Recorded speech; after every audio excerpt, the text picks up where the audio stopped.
The perfect workplace, nice colleagues, and a safe work environment. What more could you wish for? But what if all of this sounds boring to you? Well, in that case I have the perfect game for you.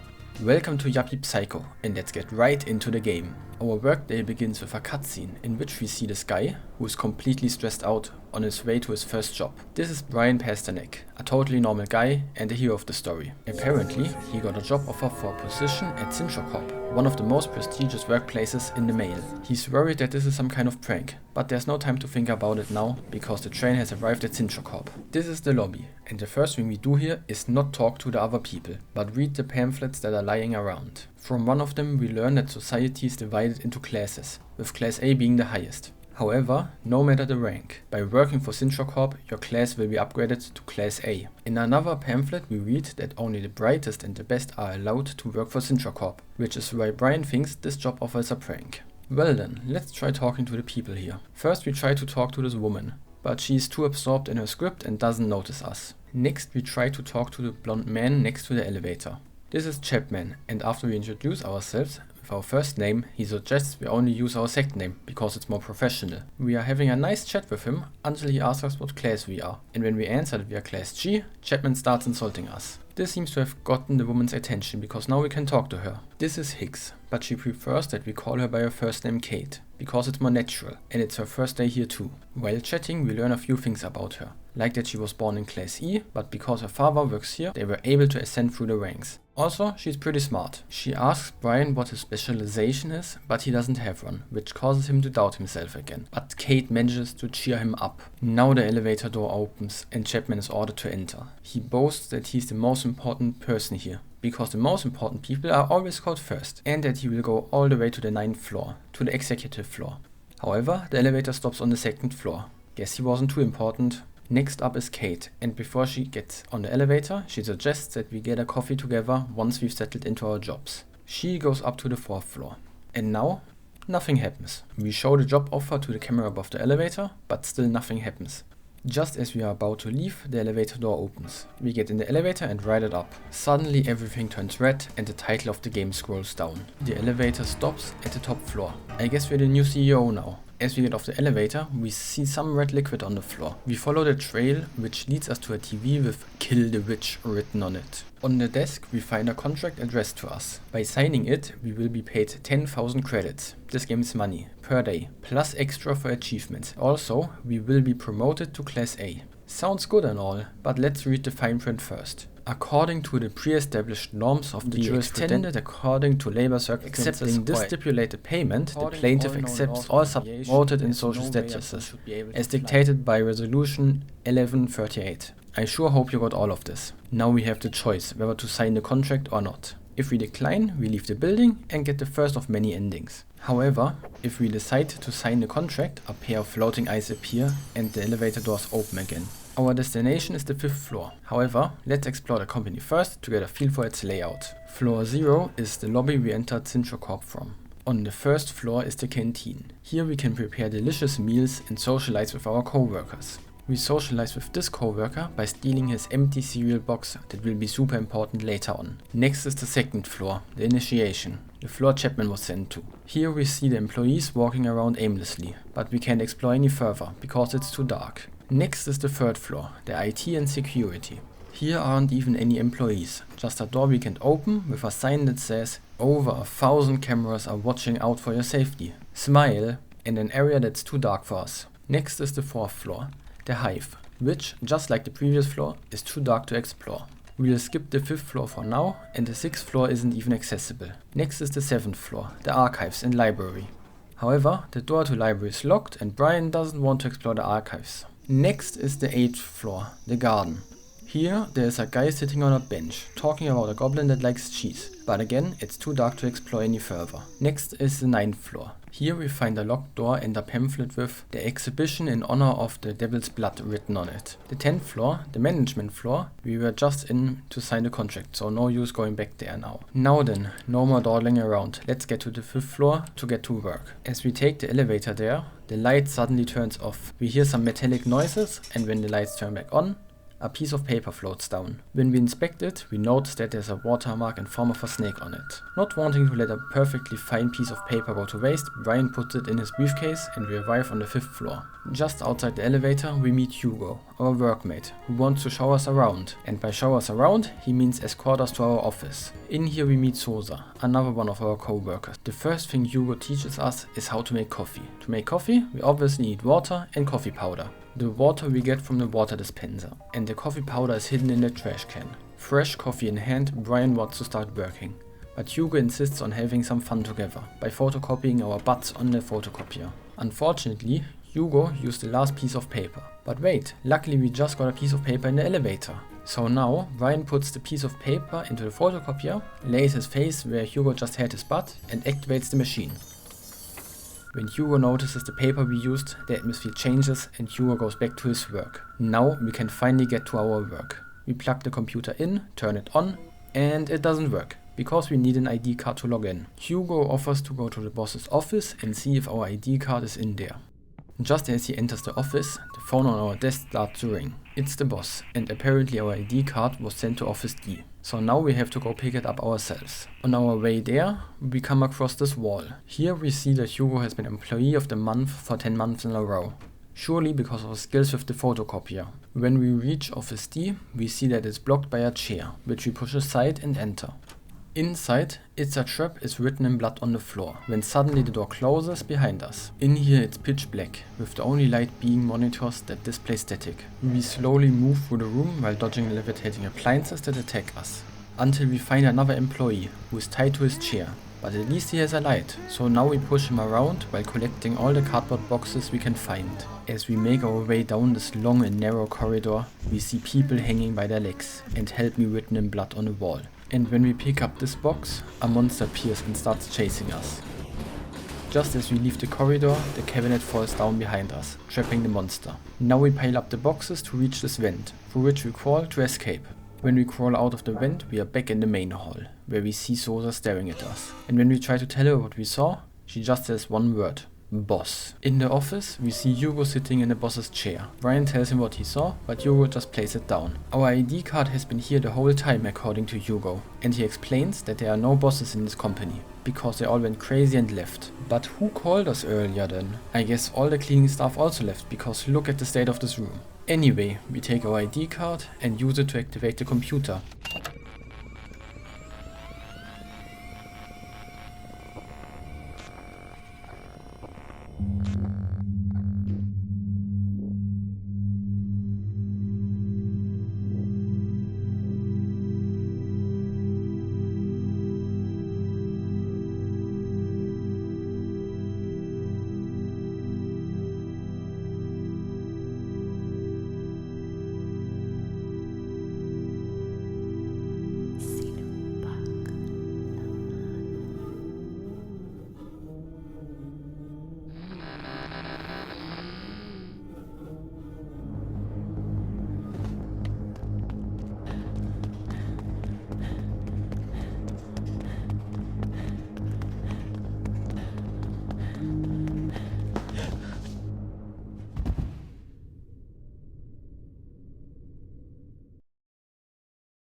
Here we meet Sintra, our very own virtual assistant, and she's here to guide us through our new job. This place is Sintranet. Here we can track our tasks and receive mails from our colleagues. Either Brian is so super focused on the computer that he thinks that he's in this place, or they have some super modern virtual reality technology. Sintra reads our contract and we finally learn what our job is. We have been hired as a witch hunter to kill a witch. Despite Brian's protest that this must be a mistake, we get our first task from Sintra. We have to find a book called Hexenhammer. It's a book written in the 15th century that outlines how to identify, hunt and execute witches. The exact location of the book is unknown, but it is located somewhere in the library on the 7th floor. However, before we head off to our job, it's important to socialize. When we ask Sintra what she is, she tells us that she is an artificial intelligence, created as a promotional image for Sintracorps, and she was later incorporated into its computer system as a guide and companion for its workers. Before we disconnect from Sintranet, she warns us not to tell anyone that we are a witch hunter.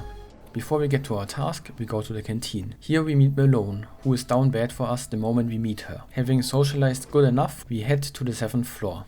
However, the door to the library is locked, and to open it we need to fill out form R301 with the information on the book. The information can be found in the archive, which is right next to the library. Here on the counter we find a letter, from which we learn that the paper we used to copy our face was witch paper. And by copying our face with it, we copied our soul, which is a fancy way of saying that we saved the game. This is great, as I died right here trying to sneak past these proximity mines. Fortunately, we can stab them with a pen I picked up to disable them. We gather the first 2 pieces of information, but the last piece is at the far end of this room. And because someone stole the fuse, the light won't turn on. However, because we are cunning and have no regard for safety, we make a makeshift fuse out of some tinfoil and plug it in while the power is still on. Now that the lights are on, we make our way through this room, while dodging all the mines and get the final piece of information. As we finish writing it down, a person wearing a frog mask enters the room, turns off the lights and leaves. I swear, he looks kinda familiar, but I can't quite put my finger on it. And miraculously, we make it out alive. Now that we have filled out the form, we have to return to Sintra to get the Sintracorps seal, and no, I don't mean the animal. In the elevator, we meet another one of our colleagues. This is Rostov. She also works on the 5th floor, but her ramblings don't make any sense. Back in our office, we talk to Sosa for the first time. She asks us if we've gotten used to our work yet and what our responsibilities are. However, when we ask where Hugo is, Sosa starts to panic. She asks us if we know anything about the witch, and just as Sintra advised us, we pretend that we don't know anything. Lastly, she wants us to be careful, as if the witch catches us, she will turn us into one of her children. And just then, Hugo enters the office. Sosa returns to her desk, and Hugo tells us that today is his birthday, that there will be a birthday party later, and that he wants us to join. Sounds great, but back to our task at hand. We log into the computer and find Sintra by the swing. After she prints the seal we need, we question her why we need to keep our work as a witch hunter a secret. Apparently, some of our co-workers are working together with the witch, which would be really dangerous if they found out that we are witch hunter. Now that we have the seal, we take a swing on the swing and leave Sintranet. But just then we get a mail. It informs us that there will be a motivational talk with Colonel Dumont later and that it is mandatory. I hope we get one of those hang in there posters to hang in our office. We take the form, insert it into the computer, and the door to the library opens. By the entrance we find another employee taking a nap and take their flashlight with us. Now we can explore all the dark areas we couldn't before. But first we have to get the book. Hexenhammer isn't among any of these normal books. It's hidden in a secret part of the library, which we can enter by placing a few books in the right place. On the floor in here we find 3 different letters. All of them are from a person with the initials AM. The first letter warns the recipient not to trust anybody in the company, as anyone could be one of the witch's children. From the second letter we learn that the crow has some kind of dagger that can put an end to the witch. And from the last letter we learn that their plan has gone wrong and that AM is going into hiding, and recommends that the recipient does the same. At the end of the hallway we find a mummified person sitting in front of a book. And guess what? It's Hexenhammer. We take the book and book it from here. However, when we return to the main area of the library, we are attacked by this monster. Running away is not an option, as the door is blocked by spiderweb, so we have to fight the monster. And by fight the monster, I mean push this card onto the mines when the monster is near them to damage it. After the third hit, the monster runs away and clears the way out of the library. Suddenly the owl from one of those cards comes to life and flies away. Now that we have Hexenhammer, we return to Sintra. This is when Brian has had enough of this work, with everything that has happened to him. However, as soon as we get 1000 credits, which is just enough to buy 5 coffees, he's ready to get back to work. Sintra reads through the book and summarizes the 3 most important details. They typically live in places that have special meaning to them. Next is how to identify a witch. Witches are women who have made a pact with the devil. They can transform and manipulate men. They spend most of their time alone, but they usually have several acolytes or followers. They have familiar spirits, companion animals that carry out their orders. And lastly, any woman can be a witch, since they have the ability to swap bodies with another woman. And finally, how to kill a witch. Fire is the most effective method to get rid of a witch. However, there are tales of powerful witches who have proven to be immune to fire. And, according to Sintra, the witch we are dealing with was already burned alive several decades ago. The only other way to get rid of a witch is to use a special ritual dagger, called a femur, which also has a deterrent effect. All of this information will be important later on, so remember it well. However, Brian doubts that the knowledge in this book will be of any use to us. Anyway, we are interrupted by a horse making a horse sound. When we log out of Sintranet, Colonel Dumont, who is riding a horse, is in front of us and hurries us to the meeting room. This is the motivational talk we were informed about in the mail earlier. The whole meeting boils down to chanting like a cult, the colonel telling us a motivational story, Brian being named Parsnip, and getting the assignment to make a friend on the 4th floor. This whole meeting could have been a mail, but oh well. Anyway, we leave the meeting room, but oh no, we forgot our briefcase. Luckily, Hugo brings it to us. He also mentions that HR is on the 4th floor. The first thing I did was look into our briefcase. And look what I found! A paper figure. This must be a present from Hugo. And look what's right next to it. A like and subscribe button. Weird! Before we get to our task, let's see what's new around here. We can now enter Office B, where Malone and Rostov are working. While Malone is still down bad for us, Rostov has some interesting things to tell us about the other employees. For example, Hugo is a jerk, that he has worked here the longest, and that we have to come to Hugo's birthday party. Now that we have a flashlight, we can explore the 2nd floor, where we meet Chapman again, who is running in circles. Yep, he is still the same nice guy. However, we can't explore any further to the south, as there's poisonous gas. Well then, let's see what the 4th floor holds in store for us. We find a guy working on some computers who gets angry when we interrupt him, and another employee who seems to be eating some yummy cables. Down here we see some employees standing around a printer with green juices flowing out of it, and below that is some more poisonous gas. There's also this guy who tells us that we cannot be seen together. And finally, we find Kate. We tell her that we work on the 5th floor, for which she congratulates us. When we try to talk to her about all the weird things going on around here, she just brushes us off and says that it is because we are new here and not used to the work environment. Next, she teaches us how to deal with any danger that may come our way, by ducking under furniture or hiding in closets. We try to tell her that we are here to make a friend, but are interrupted as the siren goes off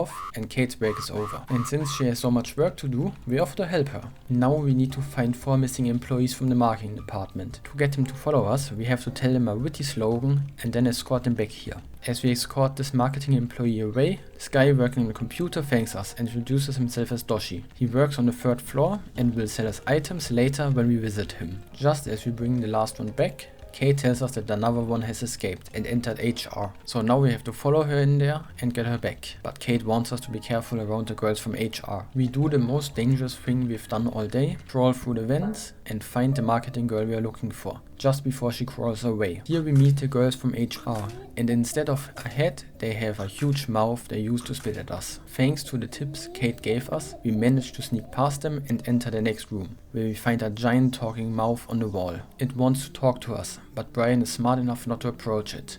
Until he does. The mouth claims to have a clue about the witch, a picture. But when we get too close, the mouth swallows us, chews on us, and ultimately kills us. However, there's a way to outsmart it. First we need the slogan for the marketing girl, and then we give the paper figure to the girl, because apparently the mouth is attracted to the paper figure. Now, while the mouth chews on the girl, we can pick up the picture. The mouth is not happy that we outsmarted it, and sends the HR girls after us, but we managed to escape. We return the marketing girl to her work, Kate thanks us, and we try to tell her about our assignment. But that's when the HR girls come out of the office to search for us. So we leave Kate to her work and book it back to the elevator. Remember our good friend Chapman? When we enter the 2nd floor this time, we hear him screaming in agony. He seems to be quite unhappy on this floor and wants us to help him to get to the 3rd floor. To get him promoted to the 3rd floor, we have to play and win some minigames. Well then, let's see how he is doing on the 3rd floor. And he's still unhappy. Now he wants us to promote him to the 4th floor. But at least he opened this door for us, which we will not enter yet. Here we meet Doshi again, who will sell us items and exchange electronic parts for upgrades to our flashlight. With the picture in hand, we return to Sintra, who we find by this library area. She informs us that witches have to drink the devil's blood to close the deal. Thanks, I'll keep that in mind. Anyway, we show her the picture and she tells us that this is a picture of the Sintra family, the founders of Sintracorps. The man is Joao Sintra, the man is his wife Xiu Jing and their daughter Ray Sintra, who looks kinda like Sintra. However, Sintra can't identify the other girl, because the picture is too badly burned in the place where her face is. Sintra also tells us that Ray died at the age of 11, and Sintra was made in her image. So, our next mission is to go to the 8th floor and search the Sintra family grave for any information on the family. However, we can't enter the cemetery just yet, because the gate is locked. To make sure the lock is real, Brian rattles the door anyway, and a ghost flies through the cemetery. Spooky.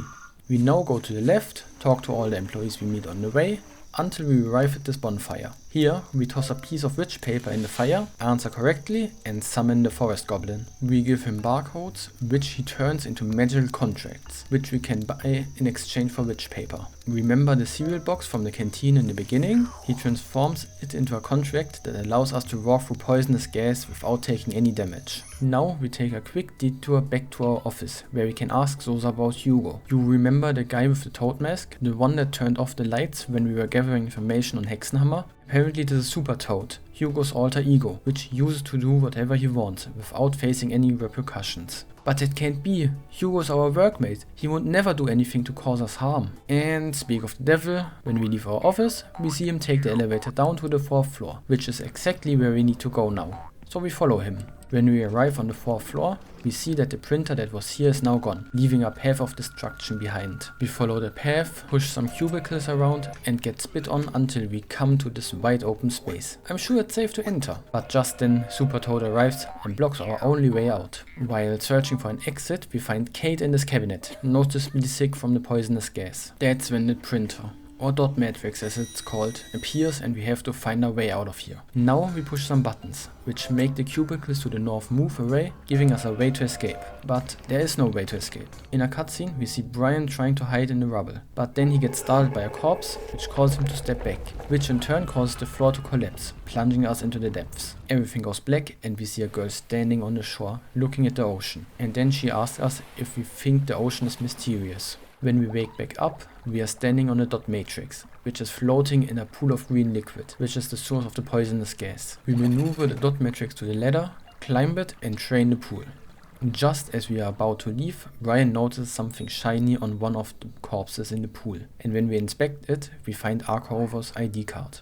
We leave through the store and find that we are on the 2nd floor, and when we enter the elevator, we find Kate, who managed to escape. Together, we ride the elevator to the 5th floor. The first thing we do is ask her why she was in this dangerous area, to which she replies that her boss called her there for some work. I'm having a déjà vu. Kate is now sad that she didn't complete her work, and Brian tries to convince her to leave the company together with him, to which she eventually agrees. But just then Colonel Dumore arrives and congratulates us on completing our task, and promotes us to Employee of the Month. We tell him that we don't care and that we have decided to leave. But he tells us what a stupid idea that is. After the colonel leaves, Kate tells us that she's changed her mind and that she has decided to think about leaving company until the end of the day. She goes back to the 2nd floor and we enter our office where we meet Hugo, who is not too happy that we took his spot. Hugo leaves the office and we find Sosa hiding in the cabinet. We ask her why the people are not just leaving this place even though it's dangerous, and she tells us that it's because of the witch's influence. As we continue to talk, she eventually notices that we are a witch hunter. But it's all good because she's our #1 fan and wants to help us. And help us she does. We show her the ID card and learn that he also was a witch hunter, along with someone named E. Nazari and A. Moetta, but they all mysteriously disappeared. So now we use the ID card with our computer and get into this corrupted version of Sintranet. In here we find some mails addressed to Corvo and a corrupted version of Sintra, who only says bell, bell, bell, 9369. By entering the code in the elevator, we arrive at this half floor, and with Corvo's ID we can enter the store.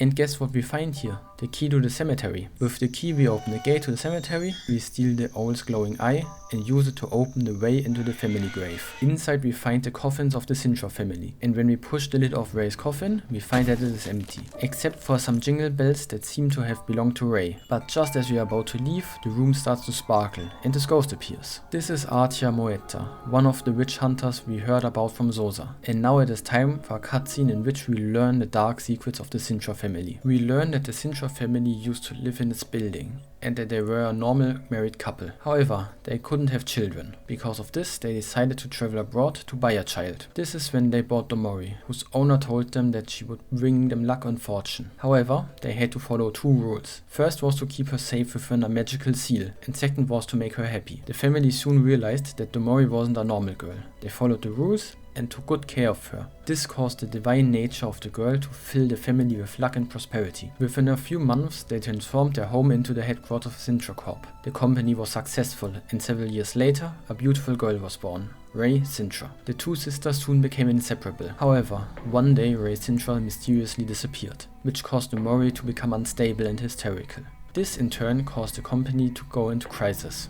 After a month of freefall, Ray was still missing. The family decided to burn the Mori, which caused the business crisis to end, but Ray was never found. To silence the rumors, the family held a funeral without a body. That was the beginning of the witch's curse. Now we know that the Mori is the witch who is responsible for the corruption of Sintracorps. And even though she was burned alive, as Sintra told us before, she somehow managed to survive. Before Moeta disappears, she tells us that the only way to find the witch is by finding Ray first. With all this knowledge, let's go back to Sintra. But before we can do that, we are stopped by Rostov in the elevator. It's time to prepare Hugo's birthday party, and there's no way out of this for us. And all our colleagues are also here. We fill Sosa in on what we learned, talk to our colleagues, and prepare everything for the party. And in a moment of friendship, we all tell each other our first names. Sosa tries to help us by distracting Rostov, but just then this blonde guy, who we've never seen before, arrives in the elevator and blocks our way out. This is Spader.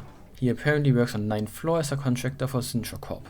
We finish the preparations for the party and surprise Hugo when he arrives. Before we sneak out, we chat with Kate. We finally tell her our assignment, she gives us a kiss on the cheek, and Brian drinks his third glass of punch, which makes him a little tipsy. And now Hugo wants to talk to us. He apologized for what he did to us, but we tell Hugo what we think of him. Now it's time for Hugo to open his presents. We finally try to sneak out, but then everything goes downhill. Hugo knows that we are a witch hunter, and he wants us to show everyone how we plan to kill the witch, by demonstrating it on Kate with a plastic knife. And because Brian is completely drunk, he just goes along.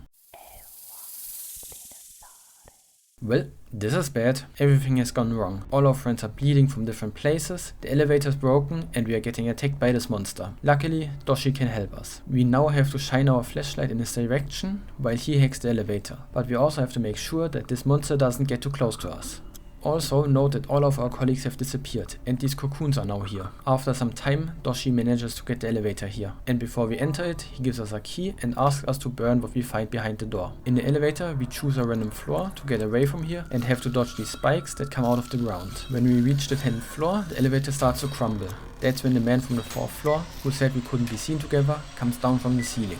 He gives us this rope to hold onto and tells us to close our eyes. When we open our eyes, we are hanging in this elevator shaft. We swing onto this ladder, climb it up to the vent, open the vent up, crawl through it and escape into this room. Apparently we are safe from the witch in here, as this room is not part of Sintracorps. The man finally introduces himself. His name is Marshall, and he's part of the United Sintracorps Syndicate Revolutionaries, and they are here to make sure we know our workers' rights. He's also the one who gave us our first witch paper in the elevator. From him we learn that there's an automatic system that decides who becomes the new CEO of Sintracorps based on how long you work here. And we already know who that person is. Hugo. The only way we could prevent Hugo from becoming the new CEO is if someone from the Sintra family were to take his place. But before we can do anything, Brian throws up, passes out, and a cutscene plays.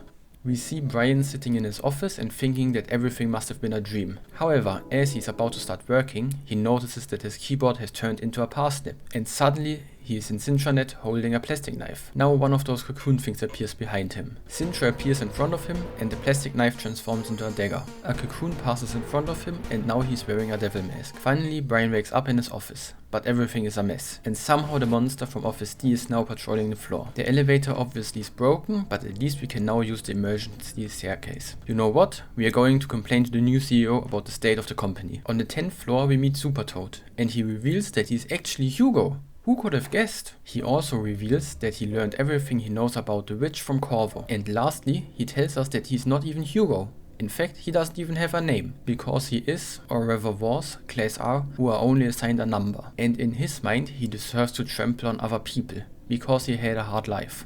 With all of this out of the way, he fires us. We finally leave Sintracorps and leave all of this madness behind us. In the credit cutscene we see Brian fall asleep on the train and raise bells which turn into a snake. This time, instead of going to Hugo, we explore Sintracorps and find the cocoons from the party again.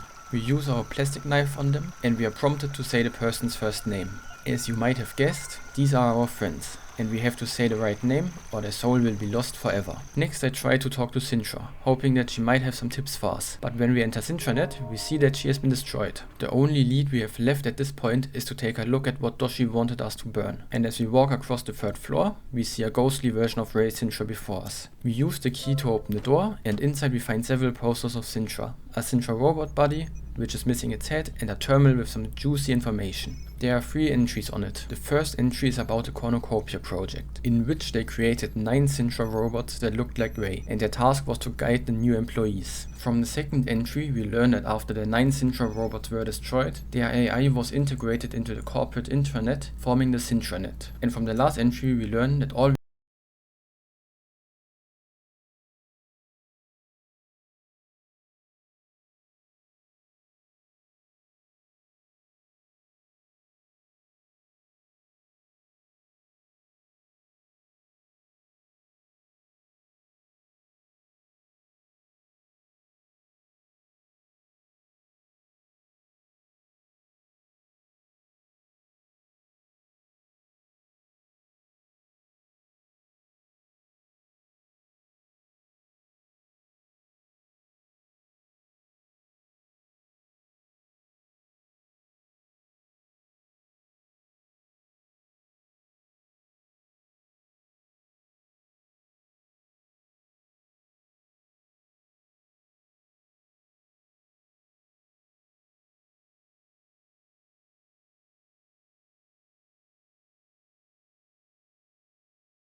When we now look at the console, we see Super Toad look at the symbol and chant O Calfu Calfu, protege Tresum Wen, which causes a crack in the wall to appear. If we now do the same and then reach into the wall, we get the Ephema dagger, alongside a note which says, paint a snake with your blood on the illusionary wall. Stick the Ephema dagger on it while saying the Calfu spell. Just then we hear Super Toad enter the room. So now we have to sneak out of here without being spotted. With the dagger we enter the elevator to get to the second floor. That's what I would have said if we were not stopped by Rostov. This time, however, she informs us that there will be no surprise party for Hugo, but we still have to come to the canteen. Here, we inform everyone that the party has been cancelled, tell Sosa that we have the dagger and enjoy a coffee with Kate. We tell her that our job is almost complete, but Brian is losing faith in himself again. This is when Rostov comes over and tells him to believe in himself. Next, Sosa joins us and tells us to follow her to the elevator, where she shows us that all the floors have been blocked, except for the second floor. Kate also comes over, and when we tell her that the job we have to complete is on the second floor, she decides to help us. So, together with Sosa and Kate, we make our way to the second floor, where we perform the ritual on the door, which causes the wooden planks to disappear. I also know a ritual to make wooden planks disappear. It's called using a crowbar. Sosa decides to stay behind, to warn us if anything happens, while Kate accompanies us. To help us, she decides to also perform the ritual, which opens the way to the Sintra family home. But just then, we hear a voice from the Morris room and go to investigate it. In here, we finally tell Kate that we are a witch hunter, which she takes surprisingly well. After we tell Kate all we know, we perform the ritual on the wall in the back, which opens the way to the underwater maze. However, as we are about to enter, we hear a cat meowing, which Brian thinks is Sosa giving us a signal, but it is too late. Both Brian and Kate get dizzy and collapse on the floor. Super Toad enters the room and explains that he poisoned the dagger's blade. And as if taking the dagger back wasn't enough, he also smashes our glasses. Now that he has the dagger back, he leaves the room, but in the hallway he's stopped by the stroller. Everything goes black and a cutscene plays.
When the cutscene ends, we return to Brian, who just woke up, and because he doesn't have his glasses, everything's a bit blurry. Kate is still knocked out, so we decide to enter the Sintra family home to look for a way to repair our glasses. Eventually we stumble into the living room, where we find a work table where we can repair our glasses, if we had any duct tape.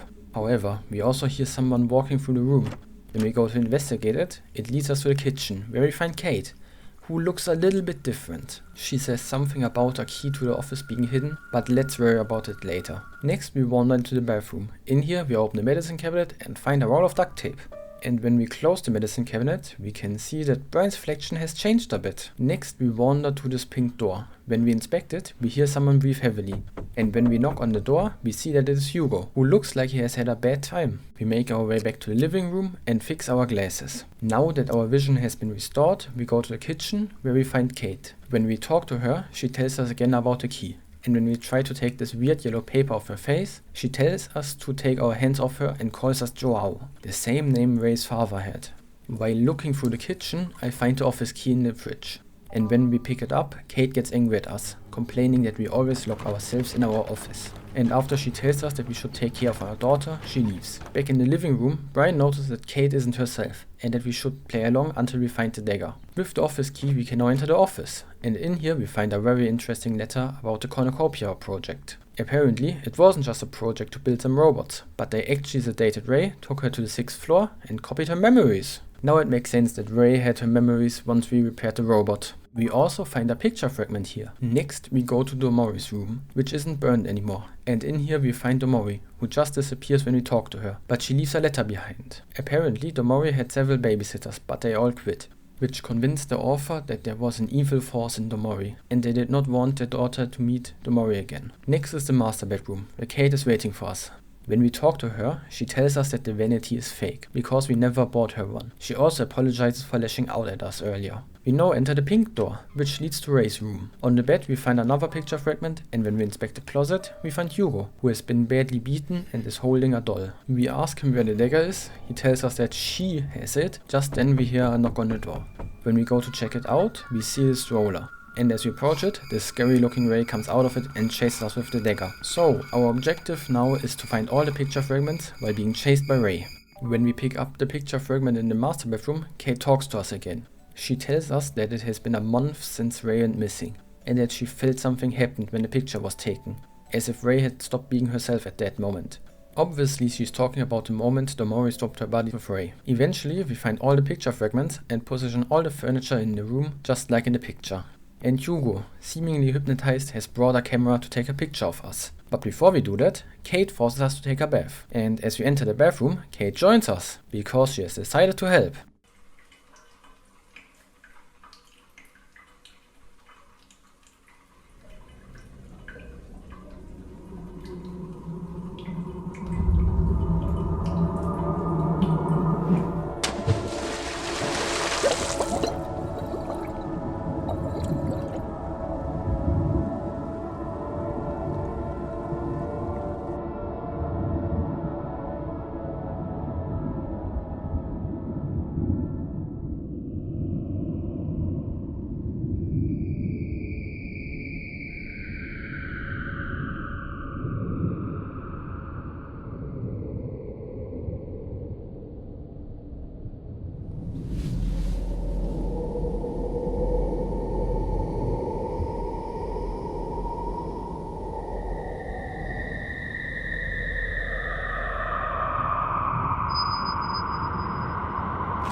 Well, guess we're ready for the picture now. As Hugo takes the picture, everything but the curtains disappear.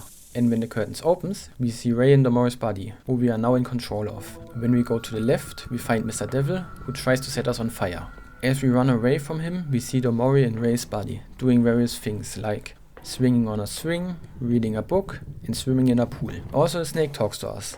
And it's pretty mean. We find a coffin, and this time it isn't empty, as Domori in Ray's body is lying in it. And when Ray in Domori's body gets close to it, Domori grabs her and the screen changes to where we see Ray in Domori's body being burned. After the fire has gone out, the paper on Kate's face comes off and she's back to normal. And now she's having second thoughts about killing the witch. But we are still controlled by the devil and determined to complete our task. We dive through the underwater cave and face Domori again, who is still encased in crystal. When we approach her, the snake talks to us. begging us to let Domori live. And now it's time for the most important decision, whether to kill the witch or let her live. This is what I would have said, if it made any difference what we do here.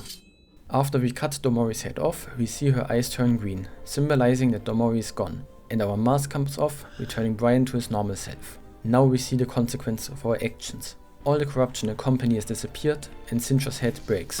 Together with Kate, we now return to the main hall, where we are greeted by Sosa and some employees, who are very happy that we took care of the witch. Here we find Sintra, and before Brian tells her that he killed the witch, Sintra walks into the ocean, uninstalling herself. After the cutscene finishes, we see the main hall again, where there is now a bloodstain on the floor, that leads to the master bedroom. Here we find Hugo, bleeding out on the floor, with Ray's head. Also the vanity is gone, because, as Kate told us, it is fake. If we go to the master bedroom before we kill Domori and perform the ritual on the vanity, this door appears. When we inspect the machine, it throws an error stating that the retina does not belong to a member of the Sintra family. On the table next to it is a note, from which we learn that this machine can be used by Ray in case she reappears, to take control of Sintracorps. This time after we kill Domori and everybody cheers for us, before we leave, Hugo approaches us with Ray's head. With the head we now enter the room we just opened, where we activate the machine with it. From the logs we learn that Moetta, Corvo and Nazari were scientists working on the cornucopia project. Next we choose the CEO selection option, which opens this card terminal. Whoever's card we put into this will become the new CEO of Sintracorp, and I have decided that it should be Chapman, as he's such a good friend of ours. However, as we can see in this cutscene, it does not go too well and he goes bankrupt. If we now insert our own card, we become the new CEO, and just like with Chapman, it doesn't look too good. However, the line suddenly starts to skyrocket, and in the following cutscene we find out just why.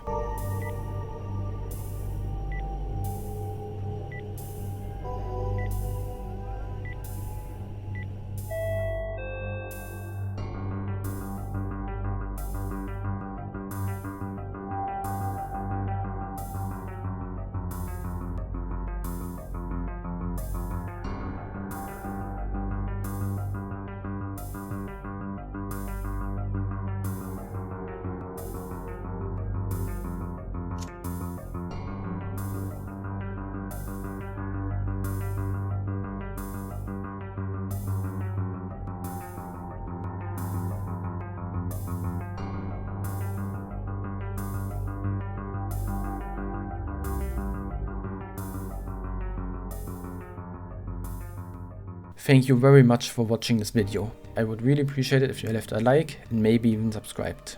And maybe, just maybe, I will see you in the next video. Bye bye.